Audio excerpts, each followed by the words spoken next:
Hello class, welcome to study of HCL. अब हम solve करने वाले हैं अपना क्वेश्चन नंबर 13। ट्रायंगल चैप्टर है क्लास 10 का एनसीईआरटी से। एक्सरसाइज 6.3 पे हम लोग पहुंच चुके हैं और यहाँ पे क्वेश्चन नंबर 13 का सोल्यूशन समझते हैं। चलिए, क्वेश्चन नंबर 13 भी आपका एक इंपॉर्टेंट क्वेश्चन है। इसमें क्या गिवन है, देखिए, D is a point on the sides B C of our triangle A B C. यानी आपके पास एक ट्रायंगल ए बी सी है जिसमें डी है जो बी सी साइड पर लाई कर रहा है, और आगे बता रखा है आपको such that angle A D C equal to angle B A C. यानी ये दो एंगल आपके उस ट्रायंगल में इक्वल होंगे जो आपका फिगर बनेगा। और सबसे बड़ी बात यह है कि जो फिगर बनेगा उसको आपको बनाना आना चाहिए बहुत अच्छे से। अगर फिगर गलत तो फिर सब गलत, समझ गए ना।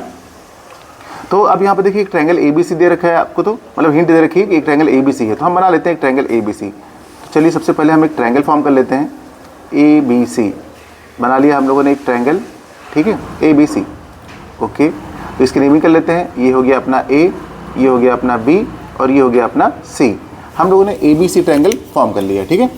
अब हमसे क्या बोला गया है कि जो डी है, D is a point on the side B C. B C कहाँ गई साइड, ये वाली, इस पर एक पॉइंट है आपका डी, लेकिन ये नहीं बताया गया कि जो डी पॉइंट है वो क्या है। जो डी पॉइंट है वो मिड पॉइंट है, ठीक है, या साइड में लाई कर रहा है, कुछ नहीं बताया गया। तो आप भी चुपचाप कहीं पर भी बना दीजिए, ठीक है। तो हम यहाँ पर बना देते हैं, मान लीजिए यहाँ पर हमने बना दिया डी। ओके, अब इसको इससे मीट करा देते हैं। चलिए इसको इससे मीट करा दिया, तो ये हो गया अपना डी। ओके, अब बोला गया है कि जो ए डी सी है वो गिवन है आपका। देखिए ए डी सी यानी आपके पास गिवन क्या है, angle A D C is equals to angle B A C, यानी कि बी ए सी, ये हमारे पास गिवन है, ठीक है। तो इसका भी हम लोग यूज़ करेंगे। अच्छा, तो ये कहाँ पे लाई कर रहा है, ए डी सी कहाँ पर है, देखिए ए डी सी यानी ये वाला एंगल, ठीक है।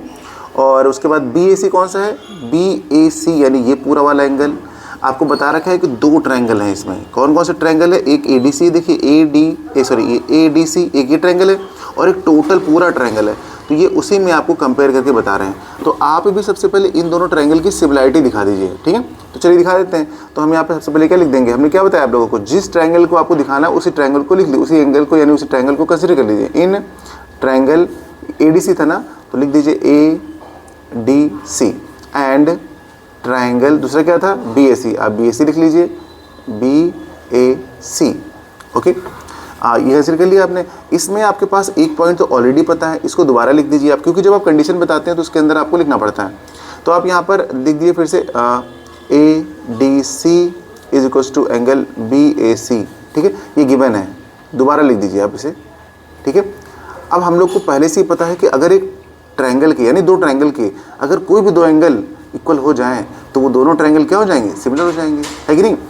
अच्छा, तो अब दूसरी कौन सी चीज़ है इसमें जो कॉमन हो सकती है, तो यहाँ ध्यान से देखिए ए डी सी में भी सी आ रहा है, देखिए ए डी सी में भी सी आ रहा है और बी ए सी में भी सी आ रहा है। तो ये जो सी आ रहा है ये दोनों ट्रायंगल का कॉमन एंगल आ रहा है कि नहीं आ रहा है। तो आप इसे लिख देंगे angle C is equals to angle C और आगे लिख देंगे कॉमन एंगल, ठीक है। आगे लिख देंगे आप कॉमन एंगल, जो आपको दिख रहा है आप बस वही लिख दीजिए, कॉमन एंगल। ओके, अब आप ध्यान से देखिए कि इन दोनों ट्रायंगल में ए डी सी में और बी ए सी में दो एंगल इक्वल हो चुके हैं, और हमको तो पता है दो एंगल इक्वल होने पर हम क्या लिखते हैं, हम लिख देंगे hence triangle A D C is similar to triangle B A C. और ये दोनों ट्रायंगल क्या हो गए, सिमिलर हो गए। और किस प्रॉपर्टी से, बाई एंगल सिमिलरिटी रूल, ठीक है, सिमिलरिटी क्राइटेरियन रूल की वजह से ये जो है दोनों के दोनों हमारे क्या बन गए हैं, ये सिमिलर हो गए हैं, ठीक है। अगर दो ट्रायंगल हमारे सिमिलर हो चुके हैं तो आपको ये भी पता होगा कि इनकी करस्पॉन्डिंग साइड्स का रेशियो जो है वो प्रोपोर्शन में होता है। इनकी करस्पॉन्डिंग साइड्स जो होती हैं वो प्रोपोर्शन में होती हैं। तो आप इस चीज़ को भी यहाँ पर इंडिकेट कर सकते हैं। इसको लिख लेते चलिए, वी नो दैट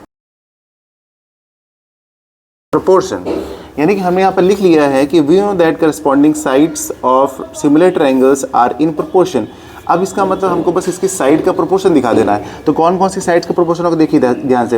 ये पहला वाला ट्रायंगल ए डी सी है, तो ए डी सी का सबसे बड़ा साइड कौन दिख रहा है तुमको, ए डी सी का सबसे बड़ा साइड कौन दिख रहा है, ए सी दिख रहा है, सी ए दिख रहा है मतलब ना। तो आप इसको लिख दीजिए सी ए, ठीक है, सी ए। ओके, सी ए अपॉन, अब इस ए डी सी में आपने सी ए ले लिया। अब इस ए बी ए सी में आप देखिए, बताइए कौन सा इसका जो आ रहा है वो हाइपोटेन्यूज आपको लग रहा है, बी ए सी में, बी ए सी में इसमें आपको क्या लग रहा है बताइए, बी ए सी में आपको क्या नज़र आ रहा है? तो इसमें हमको ये बी सी वाला नज़र आ रहा है सबसे बड़ा, तो हम लिख देंगे यहाँ पे नीचे बी सी, यानी कि सी बी लिख दीजिए चाहे बी सी लिख दीजिए, जो इसमें लिखा गया है हम भी वही लिखेंगे सी बी।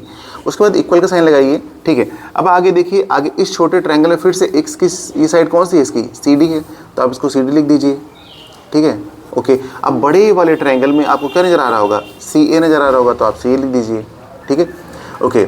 आप इसको देखते हुए ध्यान दीजिएगा कि आपको क्या क्या चाहिए इसमें से, तो बस इन दो साइडों में लिख दिया। आप आगे क्या करेंगे, इट गिव्स, अब इसको क्रॉस मल्टीप्लाई कर दीजिए, तो आप कहेंगे यहाँ पर हो जाएगा सर सी ए का स्क्वायर, और आगे क्या बच जाएगा आपका सी बी डॉट यानी मल्टीप्लाई में, और ये सी डी। देखिए प्रूव हो गया कि नहीं हो गया?